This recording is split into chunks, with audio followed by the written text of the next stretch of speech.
Amén. Nos gozamos hoy en la casa del Señor. Amén. Hoy empezamos la clase número 16 y un voluntario que me diga cuál fue la clase que nos tocó la semana pasada. Ya tú la sabes. Debemos adorar a Dios continuamente. Y el salmo que se tocó, el Salmo 34. Bendeciré al Señor en todo tiempo. Su alabanza estará de continuo en mi boca. Y hoy vamos a tocar en la clase 16 que habla sobre debemos adorar en momentos de triunfo. Para los que no tengan su expositor, está escrita ahí la clase. La primera parte de este estudio se encuentra en Primera de Crónicas, capítulo 16, del 1 al 8. Y luego, del 1 hasta el 12. Y la segunda parte es en Salmo capítulo 5, del 1 al 12. Amén, hermano. Vamos a leer la lección antifonalmente. Yo leo el primero, ustedes leen el siguiente. En el nombre del Padre, del Hijo y del Espíritu Santo. Amén. La palabra dice así. Así trajeron el arca de Dios y la pusieron en medio de la tienda que David había levantado para ella, y ofrecieron holocaustos y sacrificios de paz delante de Dios. Y cuando David acabó de ofrecer el holocausto y sacrificios de paz, dijo al pueblo el nombre de Jehová. Alabar a Jehová, invocar su nombre, dar a conocer en los pueblos su obra. Cantar a él, cantar salmos, hablar de todos sus maravillas. Gloriaos en su santo nombre, alégrese el corazón de los que buscan a Jehová.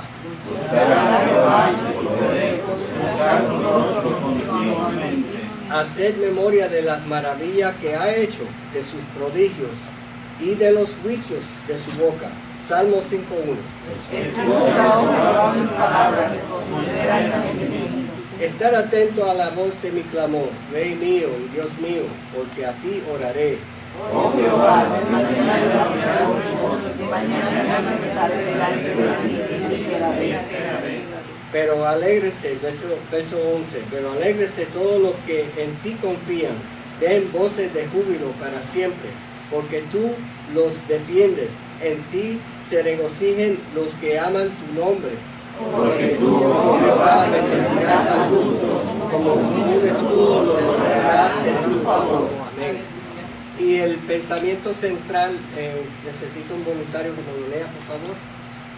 Debemos celebrar los triunfos de la vida con un corazón agradecido y lleno de alabanza a nuestro Dios. Amén. Y el texto áureo, alguien que me lea el Salmo 5, versículo 11. Pero alégrese en todos los que en ti confían, den voces de júbilo para siempre, porque tú los defiendes y en ti se regocijan los que aman tu nombre. Salmo 5. Hay tres objetivos de esta clase. El primero es demostrar que la inteligencia humana no está en contra de la adoración. El 2, reflexionar acerca de la actitud del rey David en su vida de adoración y alabanza. Y 3, valorar la entrega decidida del creyente en su búsqueda de Dios. Aquí la introducción nos habla del arca del pacto, ¿qué es el arca del pacto? ¿Alguien que me puede explicar qué es el arca del pacto para los israelitas? Había un arca del pacto. ¿Qué significaba ese arca? Simbolizaba la presencia de Dios. La presencia de Dios en medio del pueblo de Israel. ¿Y qué contenía qué era tan especial? Tenía el maná que Dios le dio al pueblo de Israel, tenía la vara de Aarón y tenía la tableta de la ley, las tablas de la ley. y acuérdense que este arca fue llevado desde que salieron de Egipto. El Señor le dio instrucciones a Aarón, le dio instrucciones para cómo se iba a construir, de qué manera iba a ser construido. No desde que salieron. No, después que salieron. Después que salieron. En el desierto. Sí, en el desierto lo construyeron. Bueno, aclaración. No desde que salieron, porque el arca no había sido construido en ese entonces. Había sido construido en el desierto. Y Dios le dio órdenes al pueblo de Israel cómo fue la construcción. Fue una construcción exacta. Dice, el expositor tenía como una medida dice, este era un cofre que Moisés y el pueblo hicieron en el desierto con madera de acacia cubierta de oro. Medía 112 centímetros de largo y por 67 ancho y alto. En centímetro, así en pies, sería como 2 pies y medio, más o menos de ancho. Por 1 pie o 2 pies, 1 pie y medio de alto. Más o menos, ¿verdad? Dice, con una corona de oro a su alrededor. Tenía una cubierta llamada el propiciatorio, sobre el cual había 2 querubines de oro. Dentro del arca, ya como hemos hablado, la tabla de la ley de Moisés, la vara de Aarón y la vara que Dios le dio al pueblo de Israel. Así que era bien importante para los israelitas ese arca, porque significaba, como dice la hermana Ani, la presencia de Dios en medio del pueblo de Israel. Dice, esto no pudieron, y vemos la historia por qué trajeron el arca desde la casa de Obed-Edom. ¿Por qué la trajeron? La tuvieron que traer de su casa. ¿Qué pasó la primera vez? ¿Alguien que me puede explicar qué pasó con el arca? No la llevaron como Dios la había indicado. Exactamente. La llevaron sobre unas carretas, creo que era, ¿no? Sí, sobre una carreta de bueyes. De bueyes. Y estuvo a punto de caerse. Y uno de los sobrinos de David metió la mano para... Perezusa. Y murió. Puso la mano para sujetarle el arca para que no se cayera, pero nadie puede tocar la presencia de... Bueno, ahí simbolizaba la presencia de Dios, y como era la presencia de Dios, nadie podía poner la mano o ver a Dios o estar cerca de la presencia de Dios. Así le cayó el juicio del Señor a este hombre. No tuvo él la culpa, él solamente quería sujetar el arca para que no se cayera, pero la consecuencia fue grave para este hombre, murió. Aunque la intención era buena. La intención era Así buena. que en las cosas del Señor, la intención, cuando el Señor te da una orden clara, hay que obedecer al Señor, porque uno dice, bueno, a lo mejor de esta manera es más fácil que estarla llevando. Sí. Porque hay que llevarla, las personas tienen que cargarlo. Sobre anillo, sobre... Y cargarlo sobre el cuerpo. Sí. Y eso era más pesado. Lo que pasaba ahí también era que le sobrecaía sobre él más culpa en el sentido que él era uno de los sacerdotes. Él conocía la manera como tenían que llevar la arca. Él dejó que el rey se moviera a la manera que él quiso cuando él tenía el conocimiento. Él era uno de los sacerdotes, él sabía cómo tenían que cargar el arca. Él no solamente murió porque tocó el arca, sino porque sabía cómo era que tenía que desempeñarse. Cuando nosotros conocemos palabra del Señor, se nos juzga mucho más por el conocimiento que tenemos. Un ejemplo de esto fue el rey Saúl, que Dios no le dijo para que hiciera sacrificio, sino que él mismo se encargó de hacer el sacrificio a Dios. No le tocaba, ¿no? Como sacerdote. Ese era el trabajo del sacerdote, hacer el sacrificio al Señor. Pero él lo cogió por él mismo, decir, bueno, yo voy a hacer el sacrificio, y yo estoy esperando a Samuel, que no viene. Entonces yo voy a coger la iniciativa de hacer el sacrificio, y le fue muy mal, perdió su reinado por medio de eso. Lo que pasó fue que los filisteos, después cuando Dios los castigó a ellos con tumores y muertes, ellos lo llevaron en una carreta, ¿verdad? El arca la mandaron, que se fuera solita. Sí. Se fue a dar a la casa de Abinabat. Después estuvo ahí, después David dijo, no, pues tenemos que traerlo a Jerusalén, porque sin el arca, sin la presencia de Dios no somos nada. Sí. Entonces agarraron y lo quiso imitar igual como los filisteos lo habían hecho, en una carreta. Bueno, ellos lo hicieron en ignorancia. Eran unos paganos. Bueno, eran unos paganos, no sabían que había que llevar el arca sobre ellos, sobre los hombros. Hermano, Los filisteos sí, faltan todavía. pero ellos no tenían. Ellos no tenían conocimiento. Pero David lo hizo sabiendo que no era así. Déjeme terminar. Bueno, entonces la agarraron, lo llevaron a la carrera y hubieron tres errores que cometieron ellos. En primer lugar, el arca, lo primero tenía que ser envuelta, ¿verdad? En cortinas, nadie podía verla, ¿verdad? Dice que lo único que veían eran los cueros de tejones, creo que lo iban cubriendo. La otra que también, pues como dice el hermano Ani, tenía que ser llevado entre cuatro.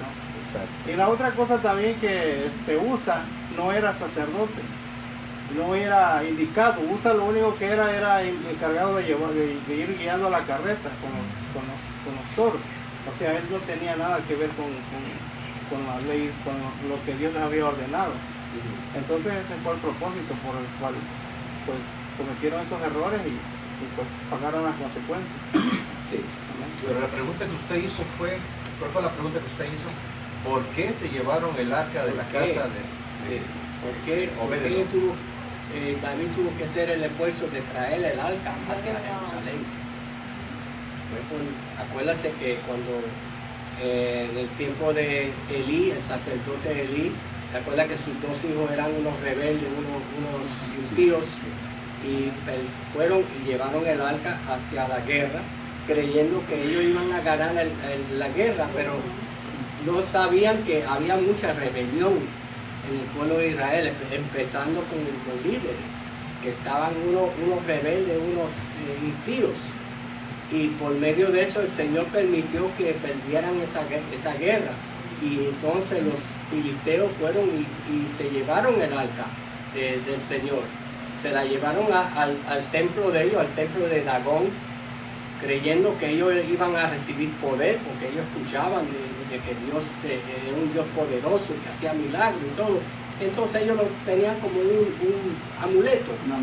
Un amuleto que decir, bueno, vamos a llevar este arca y vamos a tener poder junto a nuestros dioses paganos y vamos a tener victoria sobre los israelitas, sobre todos los pueblos. No entendieron que eso era algo sagrado, algo santo que Dios le dio al pueblo de Israel para que fuera la presencia de Dios en medio del pueblo de Israel. Y pasaron, Dios le trajo varias plagas sobre ellos. Entonces la última plaga hicieron ellos en su ignorancia, hicieron unos sapos de oro, unos amuletos, y se lo llevaron junto con él y dijeron, bueno, lleva pónselo en la carreta con unos bueyes, pero que nadie lo guíe. Y si es la voluntad de Dios, si es Dios que quiere que este arca llegue a Israel, Dios mismo la va a llevar. Y así mismo fue. Dios la encomendó a los bueyes para ir en rumbo hacia Israel. Y entonces ahí la tragedia, que por ignorancia de los sacerdotes, por no saber cómo tratar el arca de Israel, querían hacer igual que los filisteos. Y al tocarla así, no tenían un sentido de, ¿cómo llamo? Un respeto. Una reverencia a lo que era el arca. Y cuando pasó esa tragedia, ahí se dejaron la casa de Obed-Edom. Y Dios bendijo a ese hombre, porque él era un sacerdote y Dios lo bendijo mucho. Le dio bastante bendición por tener ese arca. Y ahora vemos en Primera de Crónicas que ahora David quiere traer el arca, pero ahora él dice, bueno, voy a hacer las cosas bien. esta vez vamos a traer el arca conforme a la palabra de Dios, conforme a lo que dice el Señor. Dice que se vistieron, hasta él mismo se vistió con lino fino. Fueron los sacerdotes que trajeron el arca, que hicieron adoración al Señor, le hicieron tienda al arca, lo separaron. En esta vez lo cargaron bien, con los anillos, con varas sobre los hombros, y esta vez Dios le dio la bendición. Y ahora vemos la adoración que Dios le pone al corazón de David por medio de esa victoria. Y eso nos enseña a nosotros, hermanos, que nosotros debemos de dar siempre adoración en medio de victoria, como en medio de tragedia.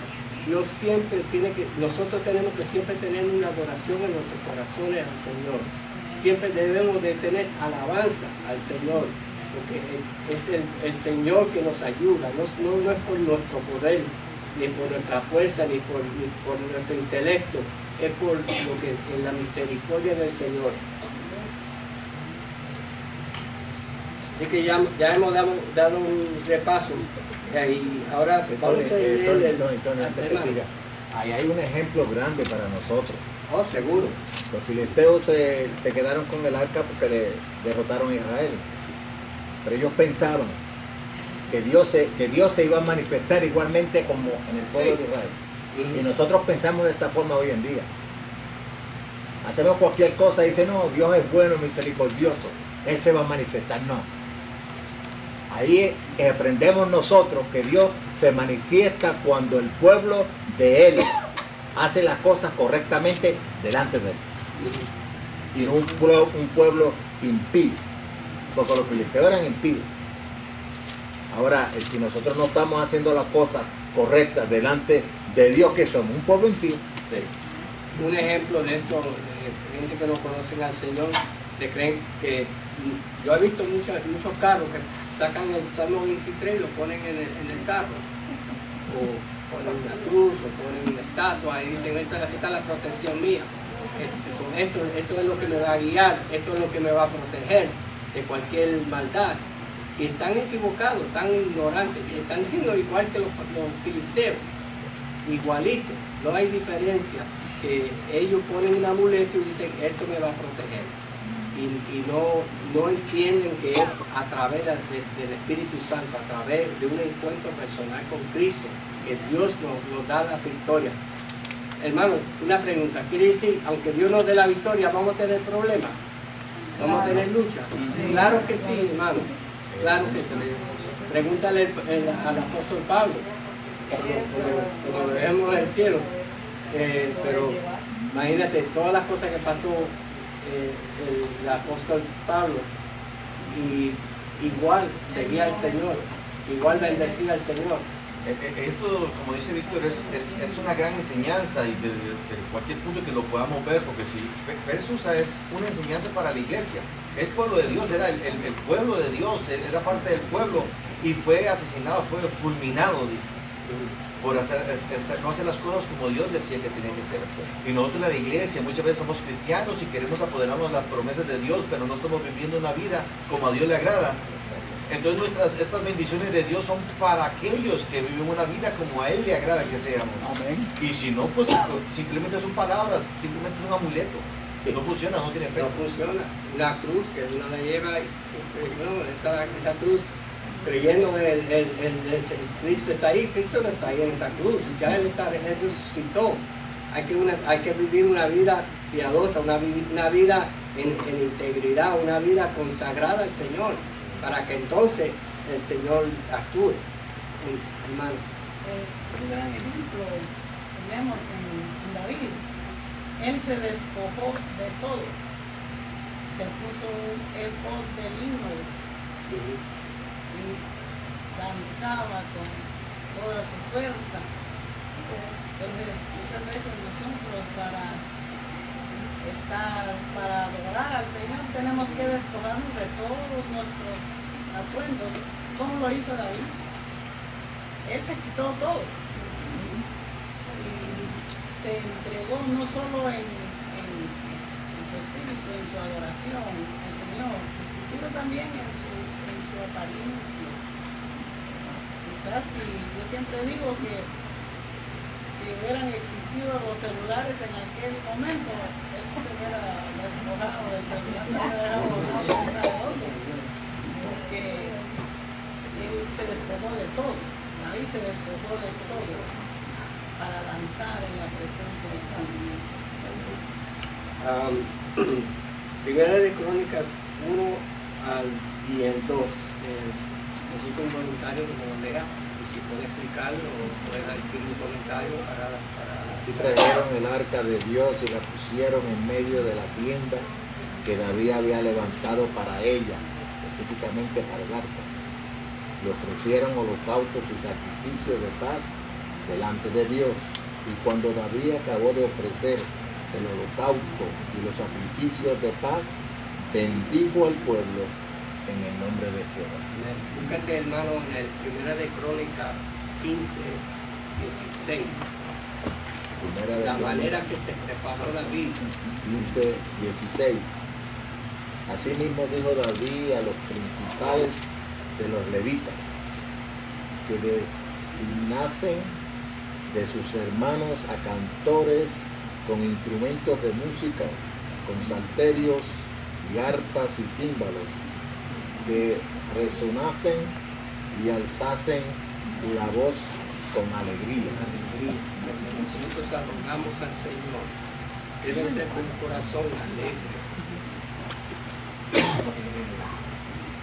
No con un corazón con amargura, un corazón que está lleno de... Tiene que ser un corazón que está alegre porque es por Dios el que estamos vivos, por el Señor, por la misericordia de Él es que nos movemos. Y eso produce alegría en el corazón del cristiano cuando nosotros adoramos al Señor. Dice, David dice, y la pusieron en medio de la tienda. Esta vez David hizo las cosas bien, hizo una tienda para el arca, se paró en medio del pueblo, porque tiene que ver separación, porque Dios es santo. Dios es santo. Dice la palabra, ninguno puede llegar a la santidad del Señor si uno no se prepara primeramente. Dice Hebreos, alguien que me busque en Hebreos,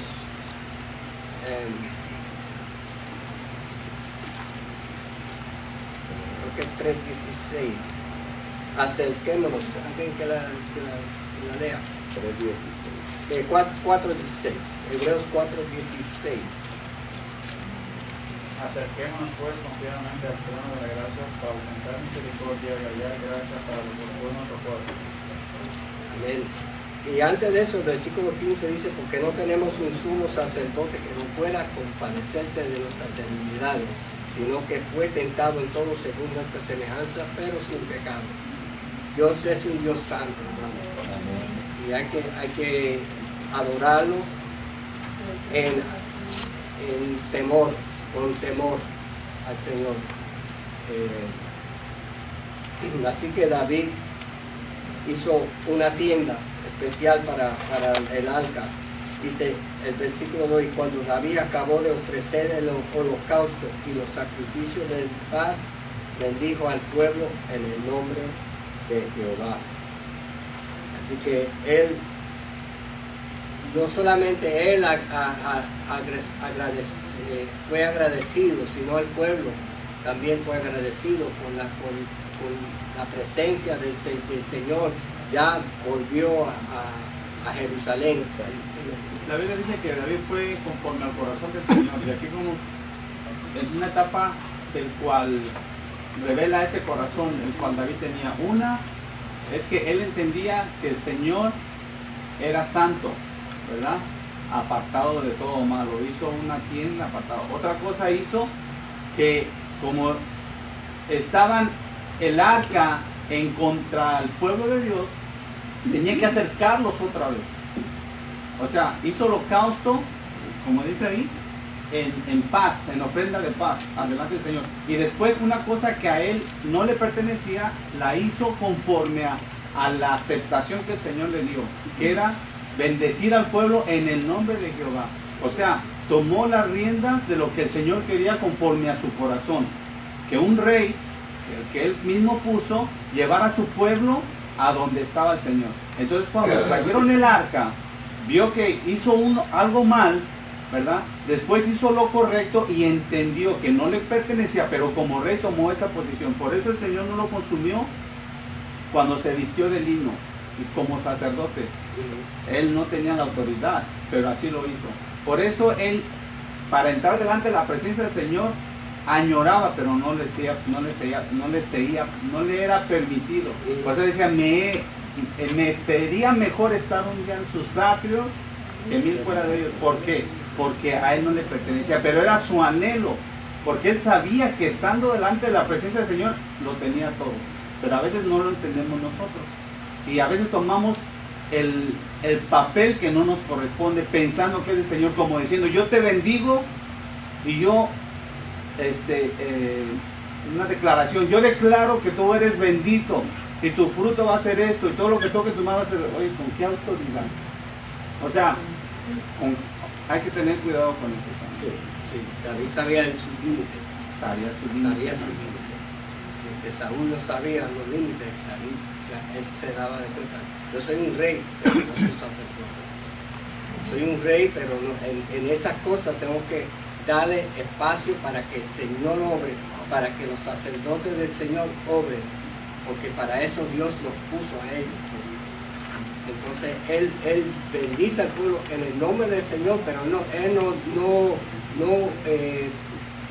él mismo no dio el sacrificio. Fue los sacerdotes que dieron el sacrificio al Señor, dándole gracias, alabanza al Señor por ese hecho de que el arca ya estaba en Jerusalén. Dice, qué hermoso es cuando los cristianos, en lugar de reclamar honores y trofeos por sus logros, le rinden la gloria al Señor y comparten las bendiciones con sus semejantes. Dice, las familias cristianas deben honrar a Dios en las ocasiones especiales de su vida, como el nacimiento de un niño, un cumpleaños, una boda, una graduación, etc. Qué diferencia tan grande que existe entre los cristianos y los que no lo son a celebrar los grandes acontecimientos de su vida. No se trata de incurrir en fuertes gastos, en inversiones que la familia no puede hacer, pero sí se debe tener como objeto primordial adorar a Dios con gratitud por las bendiciones recibidas. Nosotros como cristianos, hermanos, cuando el Señor nos da bendiciones, cuando el Señor nos da logros y metas que hemos cumplido, nosotros adoramos, damos gracias al Señor, porque es por la fuerza de Él, no por nuestra fuerza que el Señor nos ayuda o nos da estas bendiciones, sino por la misericordia de Dios que todas estas bendiciones vienen. Versículo 8 y el 9, un voluntario que la lea, por favor. Alabar a Jehová, invocar su nombre, dar a conocer en los pueblos sus obras, cantar a él, cantarle salmos, hablar de todas sus maravillas. Y aquí, hermano, hay que alabar a Dios, invocar su nombre. Hay que dar a conocer en los pueblos, hay que reconocer en todo. Cuando el Señor nos ayuda, el Señor, hay que reconocerlo primeramente al Señor, y después como testimonio, a hablarle a otro de la proeza, de la grandeza, de los milagros que hizo Dios con nosotros. No dejarlo en secreto, porque Dios es un Dios grande y poderoso, y Él quiere que nosotros seamos bendecidos, y que también el pueblo, nuestros amigos, nuestros familiares, nuestros hermanos vean esa bendición también, hermano mío. Sí, el pueblo de Israel tenía algo de cuando, desde un principio, desde que Moisés, desde que salieron en el desierto, la Biblia nos habla que siempre cuando Dios hacía algo a favor de ellos siempre hacían algo conmemorativo, ¿verdad? Siempre ponían alguna marca, alguna señal. Y David tomó muy en cuenta eso, y él fue más allá de todo eso. Él quiso no solamente, ¿verdad?, hacer lo que estaba destinado a hacer, sino que él iba siempre más allá la gratitud que él tenía en su corazón cada vez que Dios hacía algo a su favor. Él lo manifestaba por lo alto, por lo grande, ¿verdad? Él quería que todo el mundo se enterara de lo que Dios estaba haciendo por él. Yo pienso que cuando Dios hace algo con nosotros, si nosotros de esa manera nosotros pues podemos, ¿verdad?, agradecerle a Dios, pero por un ejemplo, por decir, si Dios me sanó de algo, yo le digo, Señor, gracias, lo testifico, ¿verdad? Y le digo, Señor, en gratitud de esto, Señor, yo quiero regalarte un día de ayuno, ¿verdad? O yo quiero dedicarte un día especial para estar contigo, adorándote. Entonces, yo creo que el Señor ve eso en nuestro corazón y dice, a la próxima vez que pues, el Señor obra, ¿verdad?, más grande todavía en nuestra vida. Y esto lo comparo mucho con los 10 leprosos, cuando solo uno fue el que regresó, mientras nosotros pues sanaron, se fueron. Pero yo creo que si empezamos a valorar o a engrandecer el nombre del Señor con las cosas que se hacen en nuestra vida, yo creo que es una manera de que pues, el Señor la próxima vez que estemos en una circunstancia igual se va a glorificar, ¿verdad?, de mayor manera en nuestro corazón. Amén. Amén. Yo le dije al hermano que leyera el 8, pero era el 1 al 3, cuando David hizo ese clamor al Señor. Hermano Víctor. Aquí en el libro está lo que Emilio está hablando. Lo voy a leer porque es importante. Hay una gran enseñanza aquí en lo que hizo David. Una gran enseñanza aquí para el pueblo cristiano. David fue quien más luchó por esto, pero él atribuyó la gloria a Dios. Amén. Lo que nosotros fallamos es que hacemos algo bueno por Dios y sacamos pecho. Sí. Este fui yo, Víctor lo hizo. Y entonces, ¿dónde está la gloria de Dios?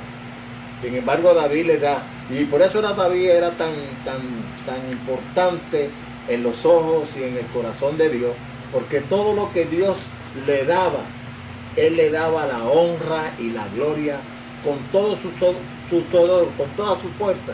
Él sabía de dónde venía sus victorias en la batalla, no porque él era un guerrero y tenía una espada afilada por los lados y podía matar gente, no, sino que Dios le daba la fuerza para hacerlo. Y eso es lo que nosotros como cristianos, como la iglesia de Dios, tenemos que reconocer. Por más que yo estudie, por más que yo sé, por más dinero que yo tenga, si no le doy la honra y la gloria a un Dios todopoderoso, no estoy haciendo absolutamente nada. Y Dios sabía que David era un hombre humilde. Él no se jactaba de la grandeza, no se jactaba de la victoria que Dios le daba, como el ejemplo de Goliat, cuando peleó contra él siendo un muchacho. Y Dios le dio la victoria con un hombre tan grande y con una piedra. Imagínate, no fue ni con una espada, ni con una jabalina. Dice, tú vienes contra mí con una espada jabalina. Él el que venía a Goliat, el que venía con armas, pero él no vino con una piedrita. Y con esa piedrita Dios le dio la victoria. Y la humildad la vemos en David, el Salmo, el versículo que no lo leí, lo leí antes del 7 y el 8, Salmo, el versículo 1 al 3. Un hermano que me lea el Salmo 5, del 1 al 3. Escucha, oh Jehová, mis palabras, considera mi Señor. Estar atento a la voz de mi temor, Rey mío y Dios mío, porque a ti oraré. Oh Jehová, de mañana oirás mi voz, de mañana me presentaré delante de ti y esperaré. Y la búsqueda del Señor, aquí el expositor, y es de una verdad, buscarlo temprano. Porque antes de que vengan los problemas, antes de que vengan todas las cosas del trabajo, el afán, porque nos vienen cosas en el día. La mejor manera de alabar al Señor, buscar al Señor es la primera hora. Antes de empezar el afán del día, buscarlo y darle gracias al Señor. Por eso él dice, oh Jehová, De mañana oirás mi voz, de mañana me presentaré delante de ti y esperaré. Esperar en el Señor. Y a veces se nos hace tan difícil, ¿verdad, hermano? Esperar en Dios hasta que Él conteste la oración.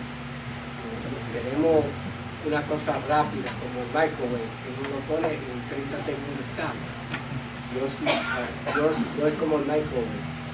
Dios, Él actúa en el tiempo de Él, a su hora, y no al tiempo de nosotros. Queremos sanidad rápida, queremos respuesta,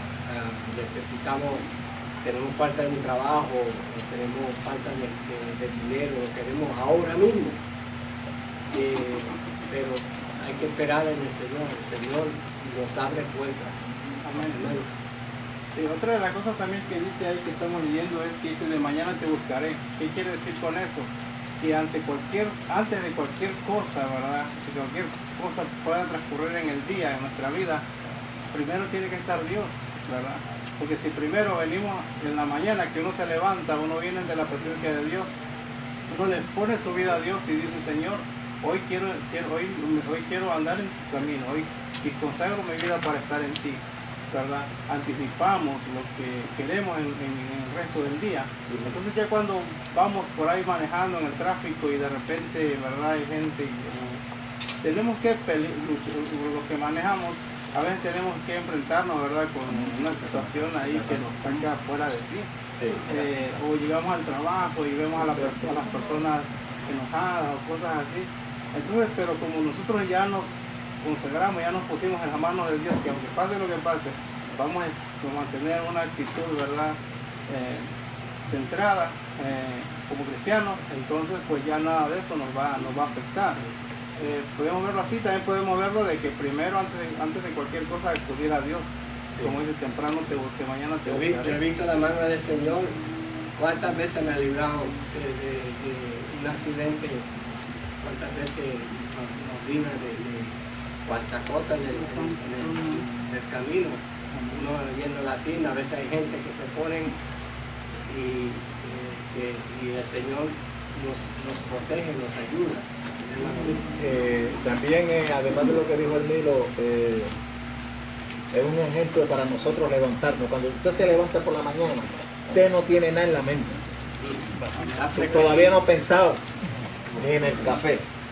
Por eso que cuando usted dobla las rodillas a Dios de esa forma, de que no está pensando en que el carro se me dañó, o que el trabajo no me cae bien, o que mira lo que me dieron para hacer, que es muy duro, antes de que usted ponga tantas cosas en su mente, adore a Dios, entréguese a Dios, deje que Dios haga por usted. Eso es lo que nos debemos hacer. Y abre la puerta para los demás, durante el día. Como dije antes, uno nunca sabe lo que le va a pasar, uno nunca sabe, uno no sabe el futuro, solamente Dios sabe el futuro. Y si uno pone, primeramente le da gracias al Señor antes de empezar el día, Dios abre la puerta. Y el hermano Marcos ya leyó el 7 y el 8, más yo por la abundancia de tu misericordia estaré en tu casa, adoraré hacia tu santo templo en tu temor. Guíame, Jehová, en tu justicia a causa de mis enemigos, endereza delante de mí lo que estaba hablando. Dios nos ayuda, nos protege de nuestros enemigos, porque la palabra dice, el adversario vino para matar, robar y destruir. El diablo siempre está presente, el diablo siempre nos quiere hacer tropezar, pero cuando adoramos al Señor de mañana, buscamos lo primero antes de empezar el día, el Señor nos ayuda, nos protege. Preguntas, hermano, o comentarios. Seguir la próxima. Sí. El orar en la mañana no implica que me va a ir bien durante el día. No. O me va a ir mal durante el día. No es garantía. Me va a ir mal con la presencia del Señor o me va a ir bien con la presencia del Señor. Al levantarse temprano y presentarse delante del Señor, estás reconociendo que hay algo más sublime. Exacto. Por el cual tu vida tienes que entregarla desde que te levantas. O sea, ya no te pertenece el día, que aunque te vaya mal, No porque oraste te va a ir bien.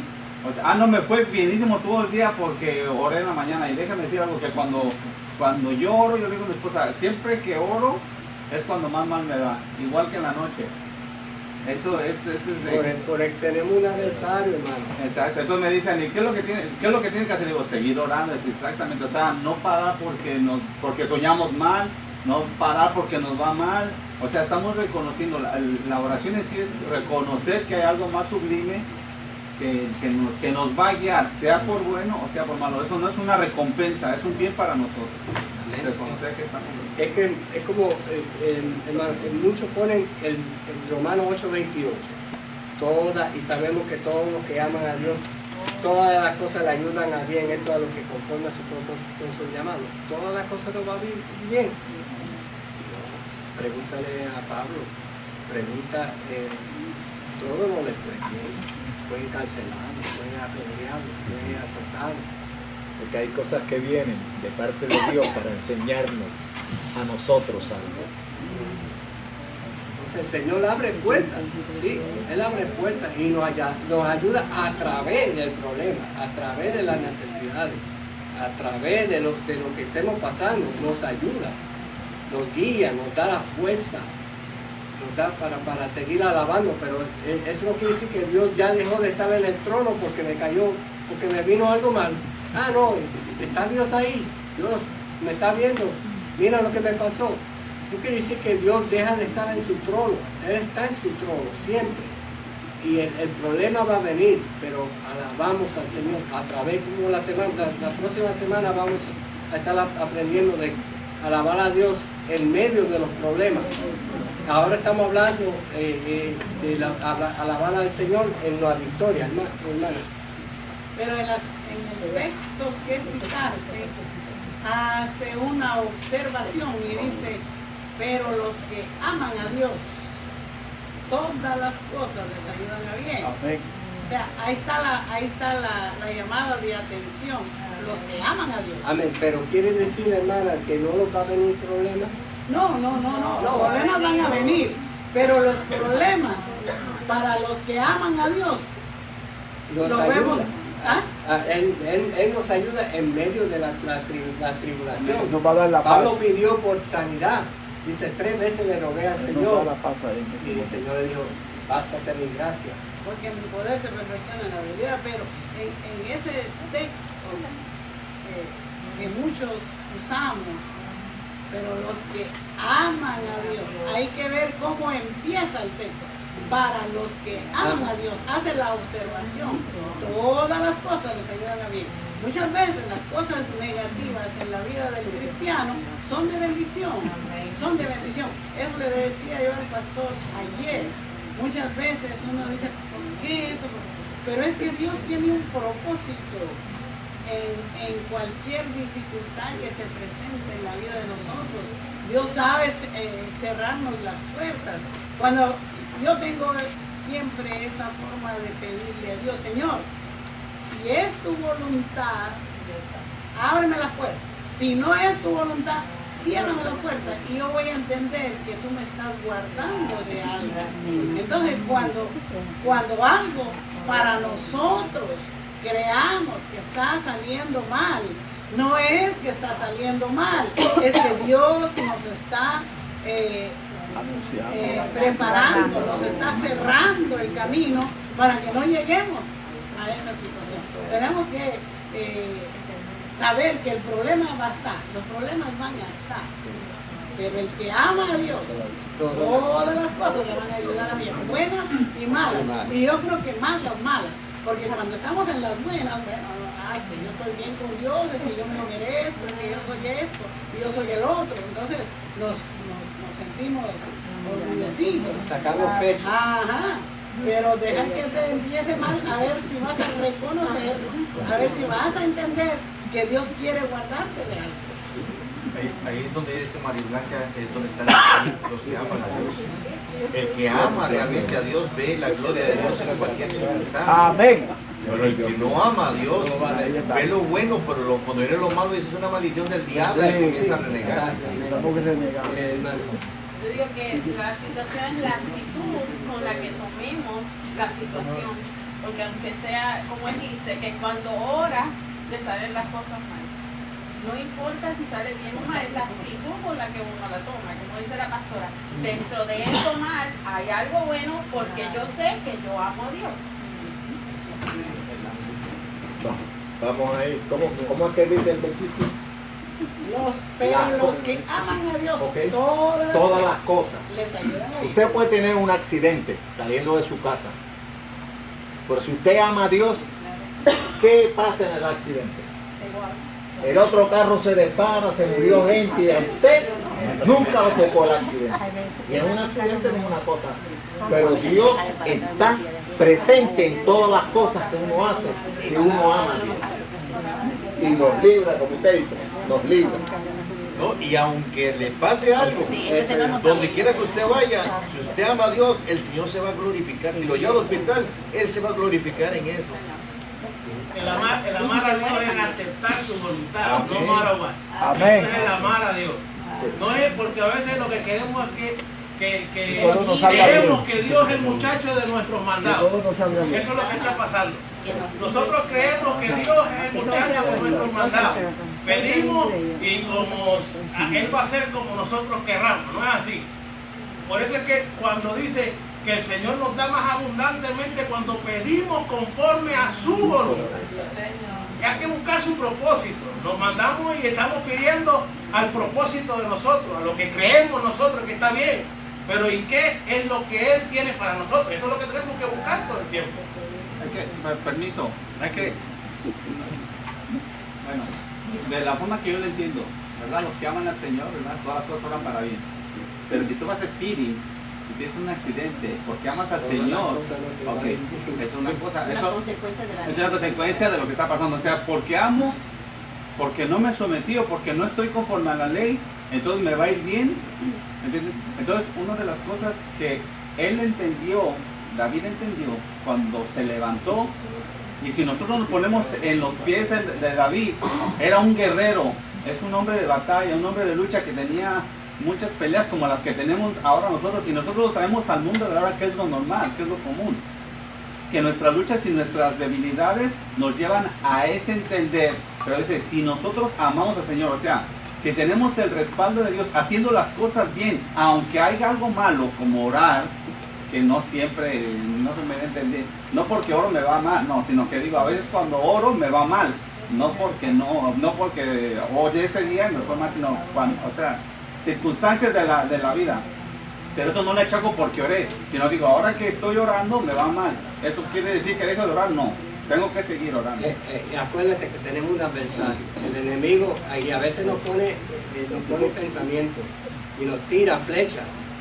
Por eso tenemos que tener nuestra armadura. Porque no te dice, ve, oraste, ve, de levantarte temprano, ve, mira, ¿para qué ayunaste ese día? Ve, ¿para qué? Y te tira cosas para que tu fe caiga, hermano. Y nuestra fe no debe caer, hermano. Entonces ahí es que hay que decir, si obro bien delante del Señor y me pasó esto, entonces lo tomo para el bien mío. O sea, yo fui conforme a la ley, fui a 45 millas por hora, se me atravesó un carro y choqué amando la ley de Dios, o sea, siguiendo mis estatutos, todo lo que sea. Tuve un accidente, entonces déjame ver qué es lo que este accidente me trajo, ¿me entiendes? ¿Qué enseñanza me va a dar? ¿Dónde se va a glorificar al Señor? Ahí es donde hay que hablar. Pero si yo voy speeding, ¿verdad? Y choco, entonces yo no puedo decir, yo amo al Señor y me pasó esto que pasó. O sea, hay que ver ya después de las circunstancias, después de estar en la ley, qué es lo que el Señor me va a enseñar conforme a ese accidente. Que me aman son los que guardan mis mandamientos. Amén. Y los últimos dos versículos, el 11 y el 12, antes que me lo lea para terminar. Pero alégrese todos los que en ti confían, den voces de júbilo para siempre, porque tú los defiendes. En ti se regocijen los que aman tu nombre, porque tú, oh Jehová, bendecirás al justo como con un escudo lo rodeará de tu favor. Pero alégrese todos los que confían Esa es la clave. Los que confían en ti. Todos debemos de adorar al Señor. Sí, hermano, David hace un llamado, ¿verdad?, a adorar a Dios. A veces no necesitamos aún ver todavía la respuesta que estamos pidiendo, pero nosotros tenemos que ya empezar a celebrar, a darle gracias a Dios, porque sabemos que de una u otra manera estamos bajo el cuidado de Él, ¿verdad? Nada nos va a pasar que Él no quiera. Por lo tanto, Él nos invita, ¿verdad?, que aunque todavía no hemos recibido respuesta, pero que nuestro deber, nuestra obligación como pueblo de Dios es adorarlo en todo tiempo. Amén. Entonces debemos de adorar, como dice David, buscar al Señor mientras pueda ser hallado. Dice, buscaré al Señor en todo tiempo. Su alabanza estará en mi boca. Salmo 34. ¿Por qué yo adoro a Dios? ¿Por qué adoramos a Dios? Porque lo amamos. Amén. ¿Ves? Es una consecuencia. Si yo siento la necesidad, el deseo de adorar a Dios, lo voy a hacer con un corazón dispuesto, con un ánimo voluntario, porque lo amo, lo adoro porque lo amo. Porque uno no va a tratar de agradar a alguien que no ama. Vas a hacer tu voluntad y vas a hacer lo que te dé la gana.